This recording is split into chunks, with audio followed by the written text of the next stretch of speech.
So I want to tell you today my story about how I've made well over $5 million working in the cryptocurrency space. And instead of flexing about it and telling you guys that I'm the greatest thing since sliced bread and you got to go sign up for our course right now because I am the smartest person on planet Earth, instead of doing that, what I'm actually going to do is I'm going to tell you all the mistakes I've made along the way and what I've learned from being stupid. You see, one of the things that you guys may know about me is that I'm a financial coach. I have been so amazingly, categorically dumb with money in my life. And I want to tell you a little bit about that story and what I've learned and why it leads me to teach what I have taught. Now, I have obviously done a lot of things right, or I wouldn't have made over $5 million working in the cryptocurrency space. But I want to talk about some of the really dumb things I've done, and let's laugh at Jeb a little bit, and hopefully you won't make the same mistakes. The first thing that I did is that I had absolutely no control over the money. I had no idea what I was doing with it. You see, the first 6 months I started making money. But basically, here's the order of events. I started working in the cryptocurrency space, analyzing it and investing in it with a couple bucks here and there. You know, I'm 16, 17 years old, making $8.25 an hour, didn't really have any money. But I said, you know what, I'm gonna make a YouTube video and I'm gonna talk about my analysis of the Bitcoin market on YouTube because I seem to be kind of good at it. People seem to like it, seems to work. I enjoy teaching people. I want to help other people succeed. So I make a video on YouTube every single day for 8 months. Don't make a single penny. During that time, I got pretty good at technical analysis. We hit like 15,000 subscribers here on YouTube. People really liked what we were doing. So I decided to make something called the Cryptocurrency Technical Analysis Academy. I launched it at $99. We sold it for $79 on a 20% sale. It launched on September 23rd, 2018, about 7 years ago now. The first day that it launched, we made about $5,000. Within 48 hours, we sold about 50 copies. We made about $5,000. That was the most money I'd ever seen in my entire life, and I thought that I was rich. And the very first thing that I did is I went out and I bought a vehicle, which made sense because I didn't have any wheels. After that, we continued selling CT2A, continued, building out the courses, continued, just making YouTube videos. And before I know it, I was making $30,000, $40,000, $50,000 a month. And I had no freaking clue what to do with it. The first mistake that I made was not having a plan and not being sovereign over that wealth. Instead of saying, you know what, I'm going to buy a bunch of Bitcoin, which I should have done. I could have been buying coins, plural. Like there are some months that I made enough money and had enough profit, I could have bought 10 coins a month. And I didn't. And I knew better because I was working in the cryptocurrency space. I had all this cash and I didn't deploy it. Kind of point one, I was a fool. Sub point A, I had a bunch of profit and I didn't invest it.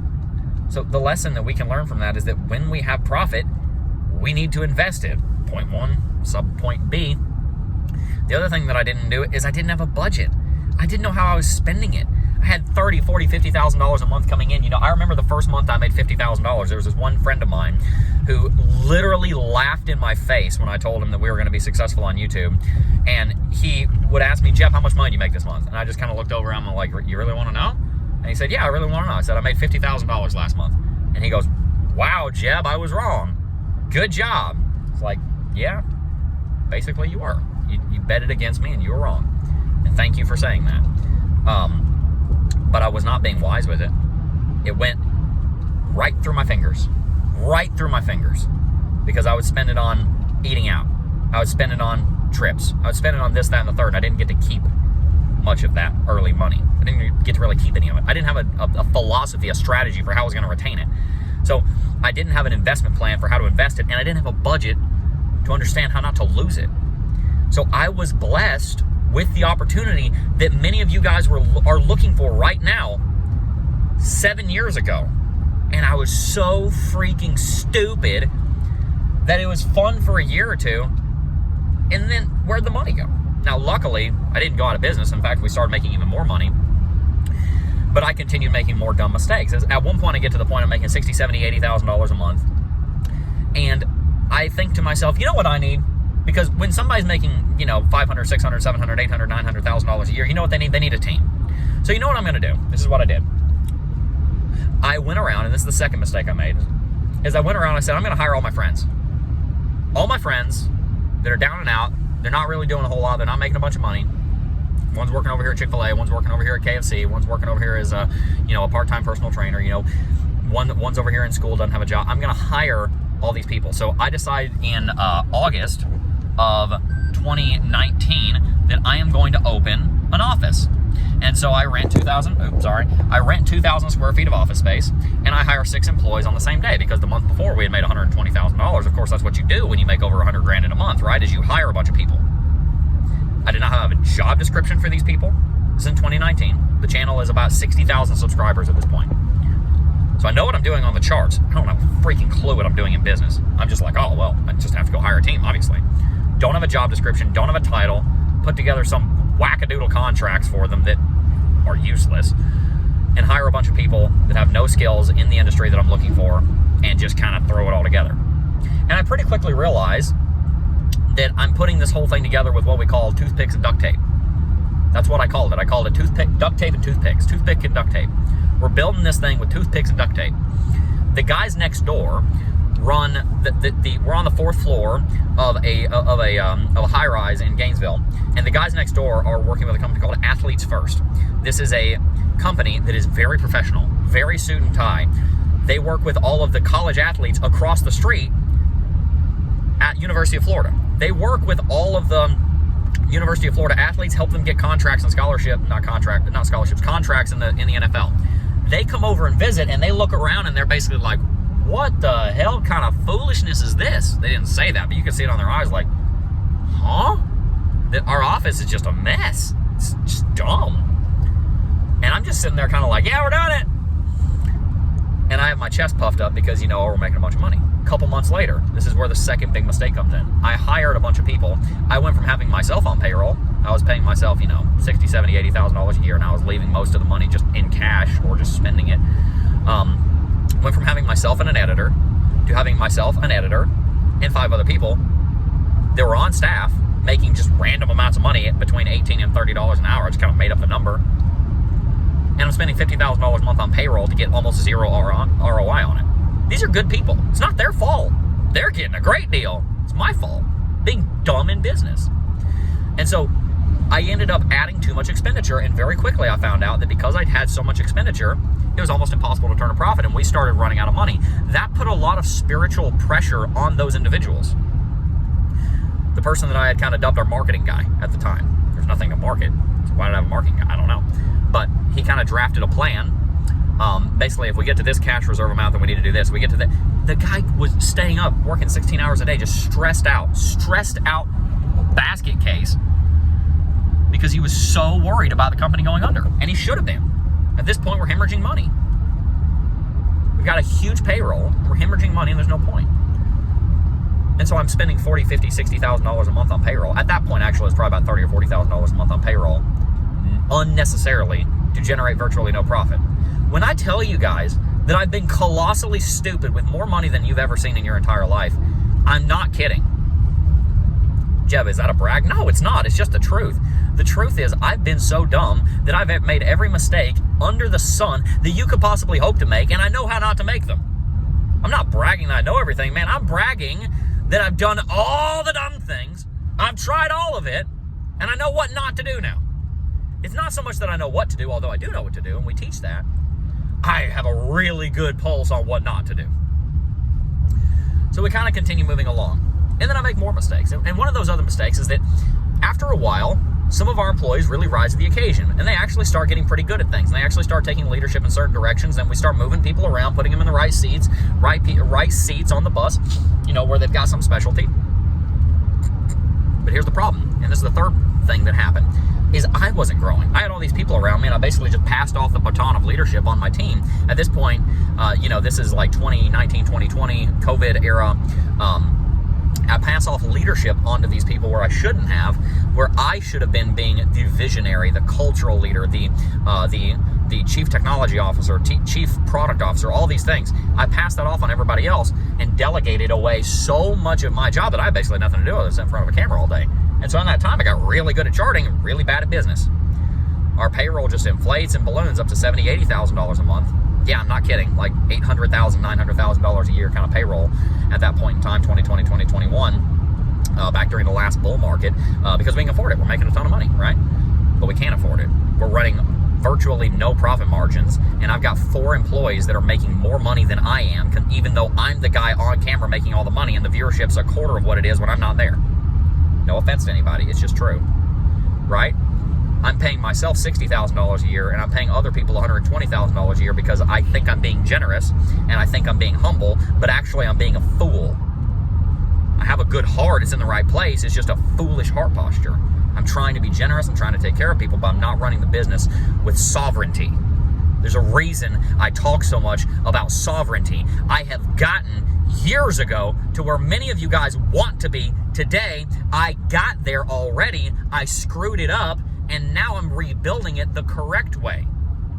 Friends, a lot of you guys are running in the right direction, but you're not running in the right direction the right way. And so either one, you're not going to get there, or two, you're going to get there and you're going to put your fist in your mouth and you might not get a second chance like I've gotten. I screwed it up big time, and I'm lucky to have gotten a second chance. I am lucky that throughout all of that mess where I was being a fool, I at least cared about people. So people gave me a second chance. You guys gave me a second chance. You guys gave me a second chance because I always had a heart of gold to serve you guys. It was always about other people. I was never trying to enrich myself. And the issue that I ran into is that I didn't put the interest of the business first, the interest of the mission first. And so I held on to people that are being extremely unprofessional. You know, we had one meeting where somebody comes into a sales meeting with a vendor and they're sitting on the toilet taking a poop. They're sitting there on the phone call with a vendor, sitting on the toilet. It's ridiculous what's going on here. And I'm allowing it because and this is the third point, I delegated way too much that I shouldn't have. I didn't just delegate tasks, I delegated the vision and the direction of the company. And this is why the company broke up, by the way. This is the untold story of what happened behind the scenes. It was my fault. Tim and everybody else, they made mistakes. They're not perfect. We've reconciled. But at the end of the day, Jeb McAfee is the one with his name on the business. I own 100% of the company. It was my fault, full stop. I screwed up. And as I began to realize that, I began to be able to make changes where I didn't have a gigantic payroll that I didn't need. Friends, we're going to have 1,000 employees one day when we actually freaking need it. Right now we have 3 employees, other than myself. My wife, who helps with a ton of stuff, just pretty much everything, an editor, and someone who works in sales. That's our team right now. That's all we need. I don't need a bunch of other employees that are doing this, that, and the third. I just don't need it. We're going to grow back to having 10, 12 employees. Honestly, we could probably be there within a year and actually need it. But we just don't need it right now. We're not running this giant, wasteful payroll. So the point here is that I am not 1 step ahead of a lot of you guys. I'm 3 steps ahead of a lot of you guys. I made it. But I wasn't made of it. I wasn't made for it yet. I was given such a big burden that I couldn't hold it, and it crushed me, and it destroyed me, and it left me with so much pain and regret because I got exactly what I wanted. A big team, a big office, big viewership, hundreds of thousands of subscribers, millions of people watching our content, millions of dollars, and I didn't manage it well. And it ended up really hurting me and a lot of other people. Then I went through the phase of humility, built the financial sovereignty way, discerned the 7 laws of money, followed them, and now we're building this thing the correct way at the speed that I improve. I don't want the business to be bigger than my ability to handle it. I only want the business, this channel, what we're building, to be as big as I can correctly manage and not hurt anybody doing so. Because a lot of people got hurt. A lot of people, including myself and our family and the other people that worked at the company, got hurt. And it was 100% my fault. Not because of any ill intent. I always and have always and always will love every single individual that has ever worked for us, but because of my foolishness. People got hurt. And that needs to not happen again. Period. It just needs to not happen again. And so it's why I'm so serious about the financial sovereignty way. It's because I learned something in the Bible during this time that I've had to rebuild everything. I had 8 of our 10 employees quit on the same day. I learned something during this time where I've had to humble myself and grow. And that is that the consequence of foolishness is death. Sometimes it's physical death, but it's all the time spiritual death. It's always going to lead to pain. It's always going to lead to suffering. The ultimatum, and it is an ultimatum, is as follows. Choose wisdom or experience a taste of death. It's a little bit like the gospel, because it is part of the gospel. Christ came and saved us for all who should repent, and there is an ultimatum baked in there. Bend the knee or suffer the consequences. Christ is perfect and he loves us. And if you don't follow him, there will be consequences. Wisdom is beautiful and will bless you richly, and if you don't be wise, you will suffer the consequences. And I did. So I've not just made it where you want to be. I made it where you want to be, screwed it up, imploded, learned how to not do that again, and now I'm back where you want to be a second time. The first time I got there flying by the seat of my pants. This time we're getting there by wisdom, discipline, and frankly, just better principles, better character. And so the purpose of me making this video is not to brag about the fact that I'm where you might want to be. The purpose of making this video is to say, please don't make the stupid mistakes that I made. If I can be brief and explain those. Number one, when you have money, invest some of it. Number two, don't spend all of your money on things you don't need. Number three, you need a budget. You need control over this money. Number four, you have to be the one with the why. You can't delegate that to everybody else. Some things cannot be delegated. Right? Some things cannot be delegated. And you've also always got to choose to be wise, whatever that means, in the specific situation that you find yourself in.